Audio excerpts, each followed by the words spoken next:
여러분 대림절입니다. 또는 대강절이라고 하는데 우리 다시 오실 주님을 기쁨으로 맞이할 수 있도록 우리 마음과 우리 삶에 또 준비를 하는 그런 절기입니다.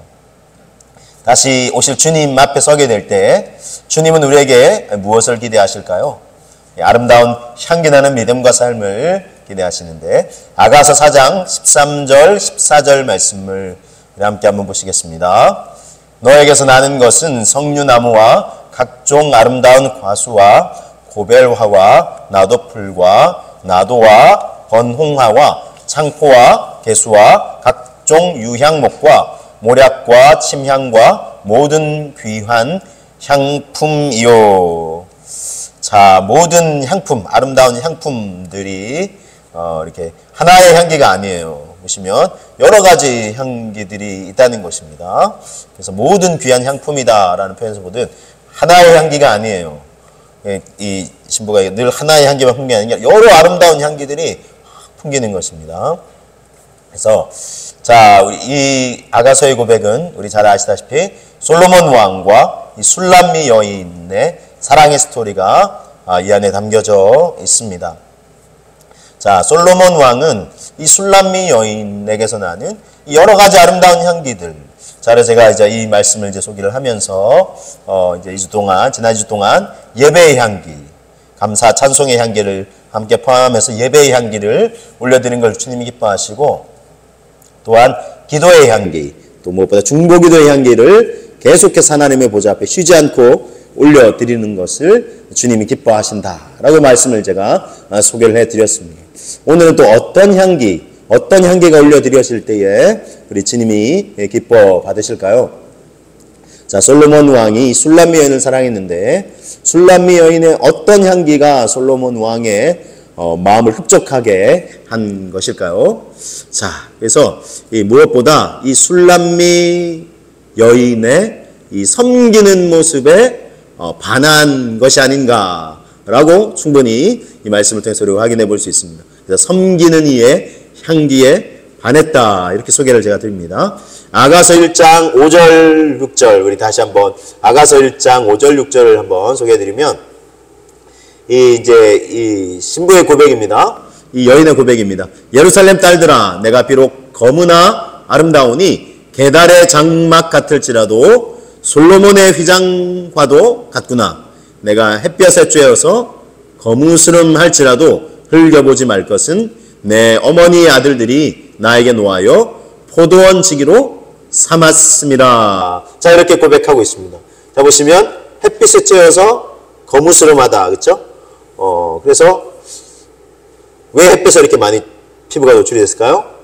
포도원 지기로 지금 열심히 땀을 흘리면서 일을 해야 되는 그런 상황 속에 있는 겁니다. 포도원 지기니까 일을 안 하면은 피부가 햇볕에 거슬 일이 없겠지만 피부에 햇볕을 많이 쬐어가지고 거무스름하다라고 표현하고 있다는 것은 그만큼 열심히 땀 흘리고 수고를 했다는 것이죠. 그래서 내가 비록 검으나 아름다우니 게달의 장막 같다. 이 게달 족속들이 사용하는 이 장막은 이 흑염소의 이렇게 피부로 이 장막을 덮어요. 근데 이 흑염소가 피부가 그렇게 막 좀 곱지 않습니다. 좀 까칠까칠합니다. 그리고 이제 거무스름하죠. 보기에 사실 그렇게 좋지 않아요.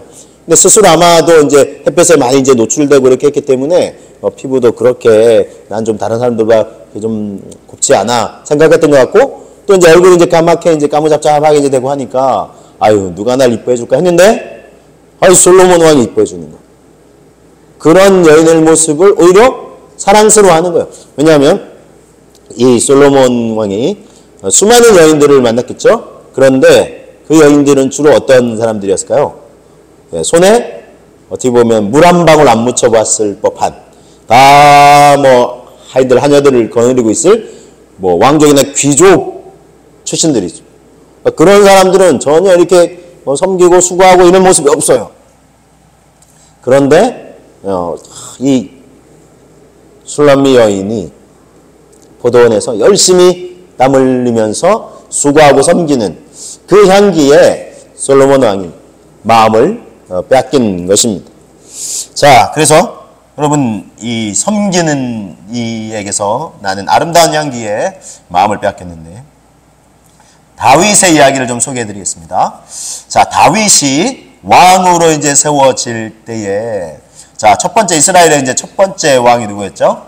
첫 번째 왕은 사울 왕이었는데, 처음에 참 겸손했어요. 그죠? 그렇지만, 하나님께서 전쟁에 나갈 때마다 승리를 거두게 주시고 하셨는데, 하나님께 영광을 다 돌려드려야 되는데, 은근슬쩍 자기 공으로 삼고 싶었어요. 그래서 하나님 절대로 기념비 같은 거 세우지 마라 했는데, 이거 하나님 말씀 무시하고 기념비를 딱 세워요. 하나님 그런 모습들, 자꾸 불순종하고, 자꾸 하나님께 영광을 돌려드리려는 처음에 겸손한 모습 다 잃어버리고, 교만하여 자기가 높임 받고자 하니까, 더 이상 왕의 자리에 그를 세워둘 수가 없었습니다. 그래서 그 다음 왕을 하나님께서 예비하시는데, 당시 사무엘 선지자에게 저 베들레헴에 가면은 이새라는 사람의 집에 있는데, 거기에 가면 내가 다음 왕으로 세울 이가 준비되어 있을 것이다. 그래서 이제 사무엘 선지자가 기대하는 마음으로 갔어요. 그리고 이새를 불러서 이렇게 다음 왕으로 세울 자가 이 집안에 있으니 아들들을 다 불러오라 했어요. 그랬더니 쫙 첫째부터 이제 일곱째까지 쫙 온 거예요. 자, 근데 이 사무엘 선지자가 첫째 엘리압을 딱 보자마자, 와, 그럼 그렇지. 하나님이 다음 왕으로 세울 사람. 너무나 키도 크고 외모도 아주 출중하고, 요즘 연예인 키도 크고 흔칠하고 막 잘생기고 한 그런 연예인과에 속한 이 첫째 엘리압. 그래서 사무엘이 보세요. 그들이 오면 사무엘이 첫째 이 장남 엘리압을 보고 마음에 이르기를, 여호와의 기름 부으실 자가 과연 주님 앞에 있도다. 와, 역시 하나님. 이렇게 하고 딱 기름 부으려고 했는데 하나님이 멈춰라 그래요. 아니라 그래요. 아니라고요? 이렇게 키 크고 잘생기고 이렇게 왕의 풍채를 가졌는데 아니라고요? 아니다. 그래서 둘째도 보니까 첫째 못지않게 딱 나름 준수한 거예요. 그럼 둘째인가 보다 하고 딱 기름 부으려더니 둘째도 아니라고. 그럼 셋째도 아니라고. 넷째, 다섯째, 여섯째, 지금 일곱 아들들을 딱 왔는데, 그럼 일곱째인가 보다 하고 딱 기름 부으려고 했는데 아니라는 거예요. 아니, 지금 7명인데 아니라 그러면 누구요? 그래가지고 이새를 불러가지고 이게 다냐? 아들들이 다냐? 했더니 하나 더 있다는 거예요. 그럼 빨리 불러오라고, 데리고 오라고. 했더니 아버지도 자신 없었네. 아니, 걔는 어리고 막내일 뿐인데 아버지에게도 별로 그렇게 막 인정을 받았던 것 같지 않아요. 근데 어쨌든 7 다 아니라 그러니까 불러오라고. 자, 그래서 이제 소년이었던 다윗이 부름받아서 왔어요. 다 왔는데, 물론 다윗도 용모가 이렇게 준수한 편인데, 아직 이제 소년이니까, 첫째, 둘째, 이렇게 형들에 비해서는 아직 더 이제 자라가야 되는. 근데, 아직 어린 소년일 뿐인데, 하나님께서, 내가 다음 왕으로 예비한 자다. 기름을 부어라 하는. 사무엘 선지자가 자기 생각에는 첫째가 더 용모도 출중한 것 같은데, 아니라고 하시니까, 이렇게 다윗에게 이제 왕이 될 거라고 기름을 붓습니다. 자, 다윗의 어떤 면이 그 형들과의 다른 점이었을까요? 형들과 다윗의 이 차이가 무엇이었을까요?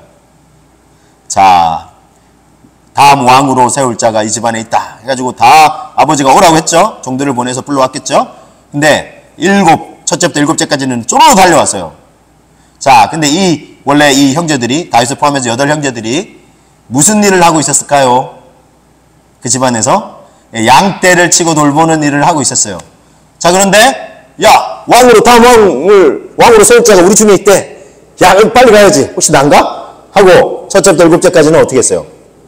다 내팽개쳐 왔어요. 달려왔어요. 그렇죠? 자, 그러면 그 양들은 누가 지금 돌봐요? 다윗이 돌보고 있었어요. 그죠? 단지 막내에서 돌봤을까요?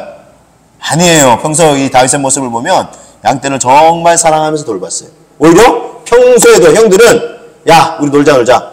우리 양들은, 좀 막내 제목하라 그래. 그렇지만 다윗이 왜 맨날 나만이야? 이렇게 하지 않았고 양떼를 정말 사랑해서 돌봤던 것 같아요. 그리고 또 그게 좋았던 것 같아요. 목동으로서. 그래서 거기서 막 수금도 타면서 하나님을 찬양하고 높여드렸고, 이것이 다윗과 형들과의 결정적인 차이였어요. 누가 보든 보지 않든 다윗은 정말 한결같이 성실하게 하나님 무엇을 기뻐하실까 하면서 그렇게 자기 중심을 하나님 앞에 드렸다는 것입니다. 자, 그래서 하나님께서 이렇게 얘기를 하셨어요.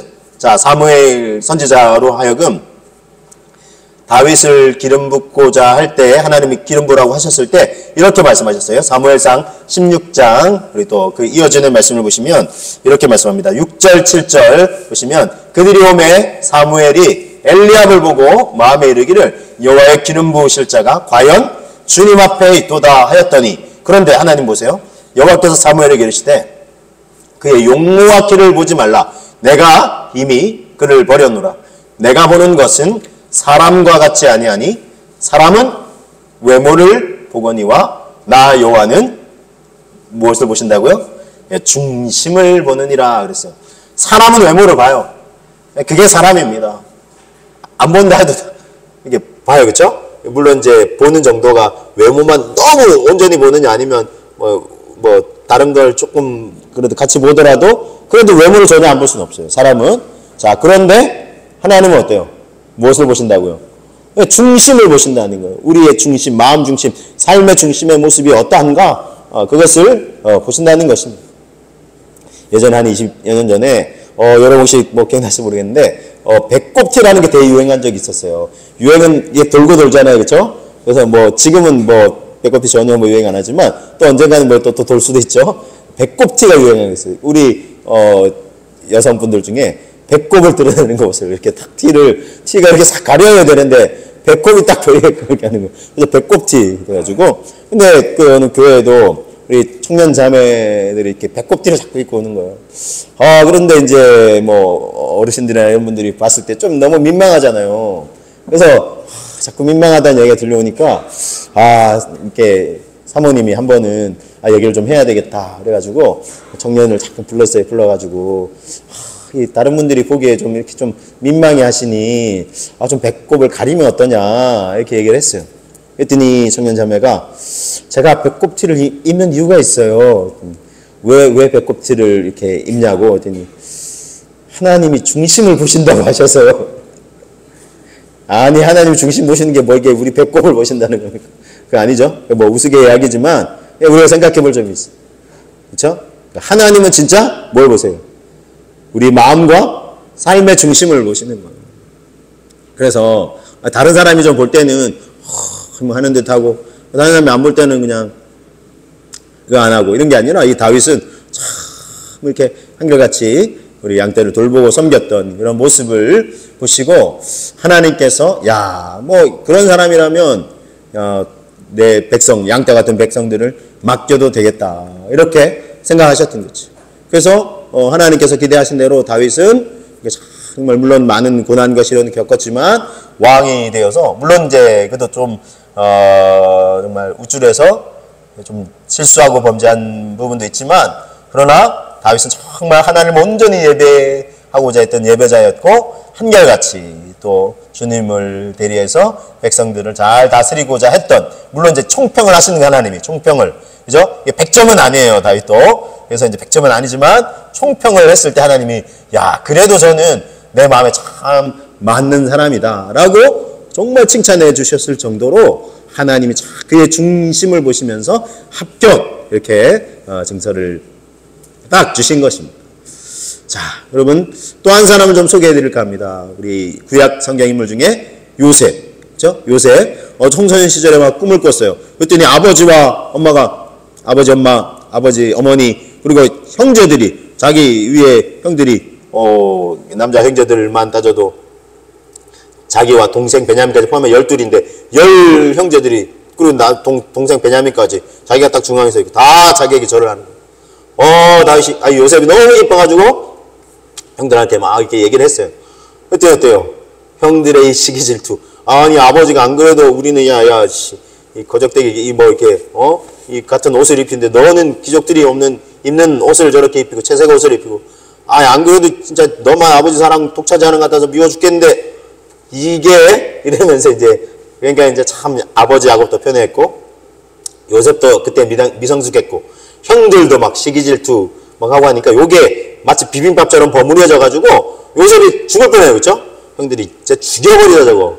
그래가지고 이 깊은 이 웅덩이 같은 굴에 요셉이 빠지게끔 만들어가지고 그래서 이제 이스라엘은 이렇게 이렇게 웅덩이가 우리가 생각하는 요 정도 뭐 흙 좀 파가지고 요런 게 아니에요. 깊은 바위 틈만에 해가지고 그것도 또 그 안에 딱 들어가면 마치 이렇게 약간 항아리 모양처럼 돼가지고 도저히 자기 힘으로는 빠져나올 수 없어요. 근데 희한한 일이 있어요. 거기 빠져가지고 이게 물론 사막지대긴 하지만 우기에 이제 비가 많이 내리면 거기 만약에 비가 다 이렇게 저장되어 있었으면 꼼짝없이 요셉은 빠지자마자 죽는 거예요. 근데 성경에 어떤 기록이 있는지 아세요? 거기 물이 없었더라. 요거 그냥 지나칠 수 있지만 왜 기록이 되어 있었겠어요? 어쨌든 요셉이 빠지는 상황 속에서 아직 죽으면 안 돼. 드라마 주인공이에요. 예를 들면. 그렇죠? 위기를 만나요. 초기에 죽으면 돼야 안 돼요. 죽으면. 요즘 드라마는 죽이고도 살리기도 하더라고요. 참 뭐 드라마는 그렇지만 이게 보편적으로 봤을 때는 아직 죽으면 안 돼. 그래서 다 물이 없었더라. 근데 그것만이 아니에요. 애국으로 가는 상인들을 보내서 미디안 상인들을 보내셔가지고 야 좋은 이제 형제들 중에 이제 좋은 생각이 났어. 야 이 유다가 좋은 생각이 났어. 이거 죽이기보다 야 우리가 팔아버렸자. 그러면 우린 돈 받아서 돈이 생겨서 좋고 그리고 뭐 이렇게 딱 짐승 가죽을 이렇게 해가지고 막 피 묻은 것처럼 해가지고 그 옷 겉옷 이거 좀 해가지고 탁 짐승에 찢겨가지고 확 죽었다고 하자. 어차피 먼데 팔려가는데 뭐 우리 다시 볼 일 없을 거 아니냐. 일석이조 아니냐. 그러자 해가지고 요셉은 긴 밧줄 내려가지고 끌어올려줘. 아유 형들이 그럼 그렇지. 나 자꾸 이렇게 막 놀린다고 했을 거야. 했지만 탁 팔아가지고 형들은 싹 가버린 거야. 뭐야 이거. 상황 보니까 자기가 팔려가는 거야 지금. 내가 지금 팔려가면 어디로 가는데 했더니 막 애굽으로 간다니까. 나 안 돼요 안 돼요. 아버지 사랑받던 품에서 떠나서 떠나가야 되는 거야. 근데 팔려가죠. 근데 너 누구 집에 팔려가요? 참 요게 이제 하나님의 섭리가 놀랍죠. 애굽으로 지나가는 상인도 그 타이밍에 보내주셨고 또 팔려간 곳이 애굽에 지금은 이제 그 이집트 이제 옛날 우리 성경 명칭으로 애굽인데 당대 가장 강력한 제국을 이제 형성해서 영향을 많이 끼치고 있던 나라였는데 그 나라의 왕을 곁에 섬기는 진위대장 또는 경호대장을 하는 경호대장, 그러니까 왕의 인근 바로 곁에 섬기는 사람이죠. 얘 집에 보디발의 집에 종으로 팔려가요. 자 거기서 요셉이 뭐예요? 종이니까 나 어떻게 아버지 어머니 형들이 나한테 저라는 꿈꿨는데 나 이게 뭐지 지금 밑바닥에 갑자기 떨어져가지고 어떻게 해요 근데 종이니까 열심히 땀 흘리면서 수고하잖아요. 그렇죠? 요셉이 또 이제 이게 천성이 약간 이게 성실하게 하는. 그러니까 너무 이제 또 그곳에서 종이지만 이제 자기 현실을 이제 하는 거예요. 내가 이렇게 있을 사람이 아닌데 했겠지만 처음에는 그러나 또 내게 주어진 상황이 이러니 어떻게 그래서 열심히 이걸 또 이제 주인이 딱 봤어요. 주인이 매일 집에 붙는 거 아니에요. 왕을 섬기러 왔다 갔다 해야 되는. 근데 그런데도 보니까 딱 그러다 보니까 주인이 이제 뭐 이렇게 딱 뭐 예고하고 오는 거 아니겠죠. 그러니까 딱 왔는데 보니까 다른 종들은 뭐 이렇게 일을 하는 둥 마는 둥 하는데 보니까 열심히 뭐 이렇게 저렇게 일을 하고 있는 저 청년이 누군가 봤더니 이제 요셉이. 그래서 그에게 모든 가정제비를 다 맡기죠. 그래서 요셉이 열심히 이제 소개해가지고 우리 창세기 39장에 보니까 여호와께서 그와 함께 하심으로 그가 형통한 자가 되었다. 그래서 요셉 자기뿐만 아니라 그 주인의 집과 심지어 주인의 모든 가축들까지 복을 받았다. 이게 왜요? 요셉이 그런 환경 속에서 성실하게 심지어 억울한 누명을 나중에 이제 쓰고 감옥에 갇혀 있을 때도 여호와께서 그와 함께 하심으로 그가 형통한 자가 되었다. 간수장이 요셉에게 죄수들을 다 그러면 맡아서 관리하라고. 그러니까 요셉이 참 성실했던 거예요. 자, 이런 섬기는 모습, 성실한 모습. 그래서 하나님께서요, 그런 사람들을 주로 쓰시는 거예요. 그래서 이제 베드로, 이제 신약성에 베드로도 한번 보세요. 열심히, 어쨌든 먹고 살기 위해서 그랬지만, 그물을 막 밤새 던졌잖아요, 밤새. 한두 번 던져보더니, 오늘 안 잡히네, 그냥. 재수 온 붙은 날이다, 그냥. 야, 관두자. 이렇게 한 게 아니라, 우리 가족도 어쨌든 먹긴 살려야 되는데 하고 막, 밤새 그물을 던지는 거예요. 그런 모습, 그런 한결같이 성실하고 우직한 모습. 그런 섬기는 자의 모습을 통해서 하나님께서 어쨌든 하나님의 일을 맡기실 때도 그런 사람들을 찾으신다는.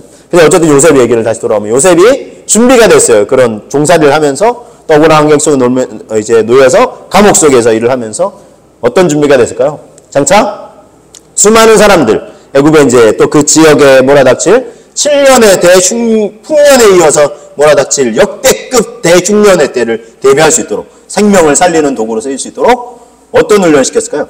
섬김의 훈련. 섬기는 훈련을 하나님 훈련시키신 거예요. 그 종살이 감옥 속에서 죄수들 관리하는 거 다 섬겨야 되잖아요. 나 하기 싫은데 할 수가 없는 거예요. 섬겨야 돼요. 섬김의 훈련을 섬김의 사람으로 하나님께서 훈련시키신 것입니다. 자, 그래서 하나님이 이 섬김의 향기를 기뻐 받으신다는 것입니다. 자, 왜냐하면 이것이 주님의 길이기 때문이에요. 주님의 길은 무엇인데요? 섬김입니다. 자, 그래서 우리 주님은요, 섬기러 오셨어요. 섬기러 오신 예수 그리스도. 마가복음 10장 45절 말씀을 함께 고백해 봅니다. 인자가 온 것은 섬김을 받으려 함이 아니라 도리어 섬기려 하고 자기 목숨을 많은 사람의 대속물로 주려 함이니라 그랬어요. 여러분, 우리 주님이 이 세상에 오신 목적이 무엇이라고요? 섬기러 오셨다는 거예요. 섬기러. 그래서 우리 주님이 이 세상에 우리 곧 있으면 우리 성탄을 축하하는 또 이제 날이 돼서 그 주님을 축하하고 높여드릴 텐데 무엇을 하러 오셨다고요? 섬김을 받으려 함이 아니라 섬기기 위해 오셨다니. 그리고 당신의 목숨을 많은 사람의 대속물로 대신 희생하여 죄를 사해주는 그 희생제물이 되시기 위해서 오셨다는 것입니다. 자, 주님이 이렇게 오셨어요. 세상은요, 세상 사람들은요, 섬김을 받으려고 해요. 섬김을 받으려고. 마가복음 10장 45절의 배경도 예수님이 장차 왕이 되실 것 같은 거예요. 예수님의 제자들이 생각했을 때, 그랬더니 이제 다 부모님 뭐 이제 그렇게 막 소문이 이제 나고 있었어요. 근데 예수님은 왕이시지만 그런 왕이 아니에요. 섬김의 왕, 평화의 왕이신데, 진짜 자기들 생각에는 다 이렇게 통치하실 왕으로 이렇게 세워질 거라 생각했던 거예요.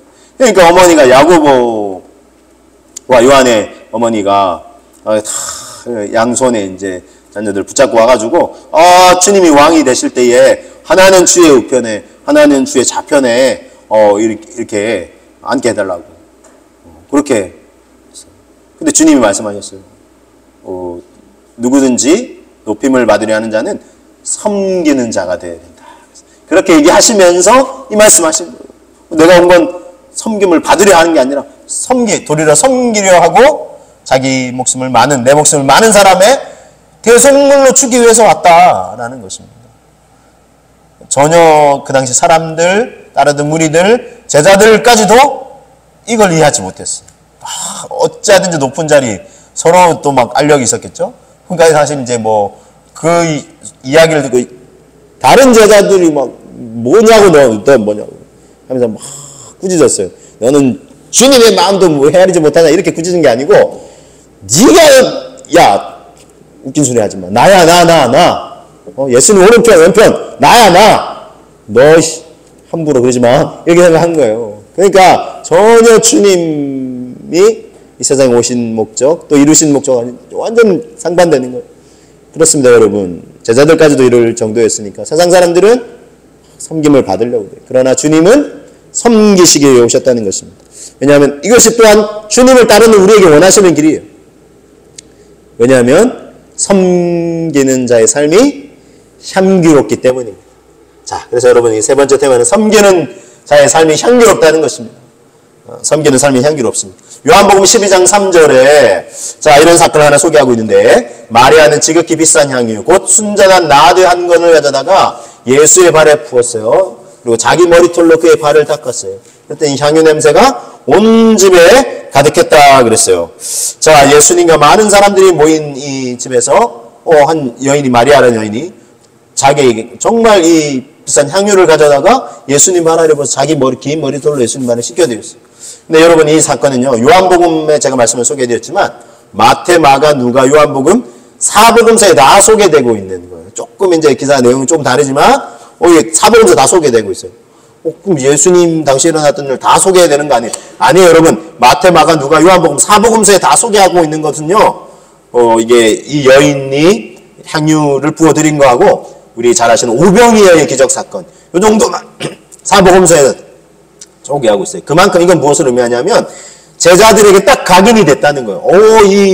이 사건, 이 스토리는 절대 잊혀지지 않는 거예요. 그래서 다 각인이 됐는데, 자, 이 여인이 예수님께 부어드린 이 향유는 비싼 향유가라는데 가격이 어느 정도 될까요? 이게 나드 한 건이라고 그랬는데 다른 복음서에는 약 300데나리온 정도 되는 이 향유를 향유 옥합을 깨서 예수님 발에 부어드렸다 그랬어요. 300데나리온은 오늘날의 돈 가치로 제가 환산해드리면 노동자의 1년 연봉이에요. 그래서 최소 한 3천만 원 정도 되는, 요즘 훨씬 뭐 우리나라 가치로 보면 더 많이 받기도 하지만, 그러니까 그만큼 비싸다는 거예요. 특별히 아마 이 여인이 결혼할 때 이걸 이제 아름다운 향기가 나야 되니까 그 여성들이 그렇게 잘 모았던 것 같아요. 아니, 결혼 자금 모아놓은 거 예를 들면 그거 다 부어 주님께 드린 거예요. 자, 그런데 가룟 유다가요, 이 비싼 거를 팔아다가 가난한 자들에게 나눠주지 이걸 지금 낭비하냐고. 낭비라고 그러면서. 근데 그 가룟 유다의 실제 가난한 자들을 구제할 걸 생각해서 영인력이 아니에요. 다른 성경 제가 풀어서 설명드리는 거예요. 돈 욕심에. 이거 예를 들면 주님께 가져와서 그대로 바쳤으면 이거 내가 팔아다가 내가 회계였거든요. 그 공동체에. 내가 이거 다 한 주머니 차는 건데, 저거 갖다 저거. 여기 생각한 거예요. 돈 욕심에 그랬어요. 자, 그리고 좀 이제 낭비라고 그랬는데, 낭비는 낭비죠. 근데 어떤 분은 이걸 거룩한 낭비다 그랬어요. 거룩한 낭비. 자기에게는 가장 귀한 거 부어다가 예수님 발을 부어다가 자기 머리털로 예수님 발을 씻겨드린 거예요. 자, 이 주님이 이 여인의 한 행동에 대해서요, 다른 복음서 소개드립니다. 마가복음 14장 8절 9절. 자, 그는 힘을 다하여 내 몸에 향유를 부어 내 장례를 미리 준비하였느니라. 내가 진실로 너에게 이르노니 온 천하에 어디서든지 복음이 전파되는 곳에는 이 여자가 행한 일도 말하여 그를 기억하리라 그랬어요. 온 천하에 복음이 전파되는 곳에는 다 이 여자 행한 일이 기록해서 다 기억되게 하리라 그랬어요. 실제 그래서 사복음서에 다 이게 소개하고 있는 겁니다. 그래서 여러분, 주님은 이걸 쓸데없는 낭비라고 생각하지 않으셨어요. 나를 기쁘게, 내가 앞으로 이제 장래 죽을 거 아셨잖아요. 대성물로 오셨으니까 그러면 그 장례를 미리 준비하기 위해서 그 여인을 오히려 칭찬하셨어요. 우리 이 말씀을 하시면서 이걸 또 막 무조건 뭐 돈과 관련해서 헌금과 관련해서 하는데 절대 그런 의미 아닙니다. 부담 갖지 마시고, 그럼 내 있는 거 뭐 다 집에 있는 거 다 맞춰야 돼. 이단의 교주들 가끔 그래요. 집에 있는 거 곧 하나님 나라 임박하니 다 맞춰라. 치는 뒷돈 챙기고, 그런 의미 아닙니다. 그래서 자, 이건 그럼 뭘 이 말씀을 통해 생각해냈냐면, 우리가 주님께 사랑의 마음을 담아 드려야 할 건 무엇인가 하는 거예요. 그래서 뭐 섬김을 포함해서 어쨌든 사랑의 마음, 주님이 베푸신 사랑에 우리가 화답할 수 있는 건 뭔가 하는 겁니다. 자, 이 여인이 이런 행동을 한 거는 예수님이 잘 보이고 구원받고 사랑받기 위해서 한 걸까요? 이렇게 하면 내가 좀 구원에 가까워질 수 있고 사랑도 받을 수 있지 않을까? 아니에요. 그 반대예요. 자, 받은 사랑에 화답하여 섬긴 것입니다. 그래서 누가복음에서는 이렇게 소개하고 있어요. 7장 47절. 이러므로 내가 너에게 말하노니 그의 많은 죄가 사하여졌도다. 이는 그의 사랑함이 많음이라. 사함을 받은 일이 적은 자는 적게 사랑하느니라 그랬어요. 사랑을 많이 받았다고 이 여인이 자기가 느끼기 때문에 그 사랑에 화답하려고 이렇게 섬긴다는 거예요. 여러분, 우리는 받은 사랑에 화답하는 섬김이어야 돼요. 큰 사랑 받아서 이 사랑이 너무 감사한 거예요. 내가 주님께 뭐라도 이렇게 화답을 해야 되겠는데 뭘 할 수 있을까 했을 때 이 여인이 자기에게 있는 소중한 향유 옥합을 예수님 발을 붓고 자기 머리털로 예수님 발을, 이 사막지대 먼지도 많고 하잖아요. 근데 그 발을 막 씻겨드리고 싶었던 거예요. 근데 더 귀한 것으로, 물로도 할 수 있지만 향유 옥합을 깨뜨려서 그 발에 부어서 드립니다. 그랬더니 뭐 다른 사람들이 뭐라 그래도, 아까 가룟 유다와 제자들이 뭐라 그래도 자기가 사랑에서 우러나오는 그 섬김을 행한 거예요. 그게 기쁜 거예요. 예수님이 또 칭찬도 해주셨으니, 우리 교회에서 정확하게는 우리 부천 찬양교회 재능전도대팀이 한 달에 한 번씩 오셔서 우리 생활의료 봉사를 섬기실 때에, 여러분 뭐 우리 성도님들도 아시겠지만 멀리서 오시잖아요. 쉬운 거 아니에요. 근데 다 오셔서 섬겨주셨죠. 마음에서 우러나오지 않으면 그게 가능한 걸까요?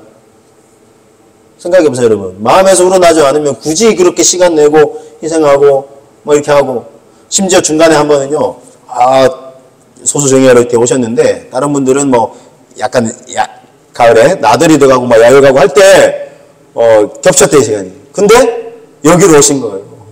여기로 오셔가지고 물론 저희도 그분들 대접하느라 고기도 막 구워서 막 대접해드리고 그렇게 했는데 그 이야기를 들었더니 저는 더 막 감사하더라고요. 감동이 되더라고요. 막 그런 거 막 포기하시고 그때 오신 분들은 그러면서 거기 갈 걸 그랬나 막 이렇게 말 사실 하시더라고요. 그렇지만 뭘 선택하신 거예요? 여기로 오신 거. 근데 왜요? 뭐 좀 부끄럽지만 어쨌든 제가 그 교회가 가장 어려울 때 그 교회에 남아서 이제 섬겨드리고 교회 지키고 세우고 주님이 이렇게 교회를 세우신다고 하셨으니 제가 교회를 세우는 자가 되겠습니다. 그렇게 나름 헌신하고 섬기고 했던 것을 아시고 기억하셔서 몇 년 지났잖아요. 벌써 지금 뭐 4년이 돼가 하는데 그런데도 우러나와서 이렇게 섬기신 거 아니에요. 얼마나 감사해요. 또한 저희 성도님들 중에도 같이 섬기시려고 어쨌든 오셔가지고 같이 섬겨주시고 이 테이블 세팅하는 거 나중에 치우는 거 쉽지 않아요. 저 알아요. 얼마나 감사한지 몰라요.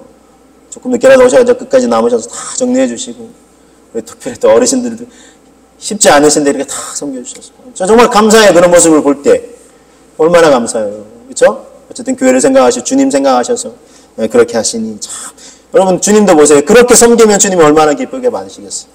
참 감사드리지 않을 수가 없습니다. 무엇보다 주님도 기뻐하실 것입니다. 칭찬과 상급과 면류관을 예비하시고 계실 것입니다. 누구에게요?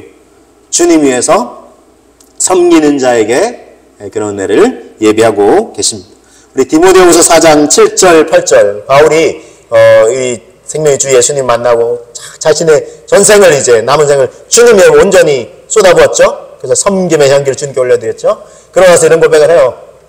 나는 선한 싸움을 싸우고 나의 달려갈 길을 마치고 믿음을 지켰으니 이제 후로는 나를 위하여 의의 면류관이 예비되었으므로 주 곧 의로우신 재판장이 그날에 내게 주실 것이며 내게만 아니라 주의 나타나심을 사모하는 모든 자에게도 면류관을 주실 것이다 말씀하고 있습니다. 자 여러분 면류관 받고 싶지 않으세요? 주님 앞에 구원은 이미 우리에게 이제 보장됐고 참 면류관 받을 수 있는 그런 믿음과 우리 삶이 될 수 있으면 좋겠습니다.